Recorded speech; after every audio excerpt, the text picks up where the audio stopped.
गडचिरोली जिल्ह्यातील अहेरी तालुक्यातील बोरी जवळील नागमाता मंदिर रामपूर या ठिकाणी नवरात्र उत्सवाचे आयोजन करण्यात आले।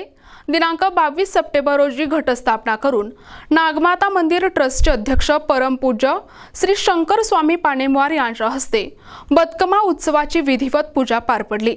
बदकमा हा गौरीचे रूप मानला जातो आणि विशेषतः महिलांचा सण मानला जातो। या दिवशी महिला विविध फुलांचा वापर करून बदकमा देवीची प्रतिकृती तयार करतात, तिची पूजा करतात आणि पारंपरिक गीते सादर करत नृत्य करतात। या 10 दिवसांच्या उत्सवात महिलांनी भक्तिगीतांवर नृत्य करत वातावरण भक्तिमय केले। तेलुगू भाषिक परंपरेचा वारसा जपत या उत्सवात बोरी, दामपूर, आष्टी, चवडमपल्ली, इल्लूर, ठाकरे, मलेश्री, उमरी, आलापल्ली, अहेरी आणि खमनचेरू या परिसरातील भाविक मोठ्या संख्येने उपस्थित होते। नागमाता मंदिर ट्रस्टचे सर्व पदाधिकारी आणि स्थानिक नागरिकांनी एकत्र येऊन हा सोहळा यशस्वीरित्या पार पडला। प्रतिनिधी शंकर मुद्देवार, NTV न्यूज मराठी, गडचिरोली।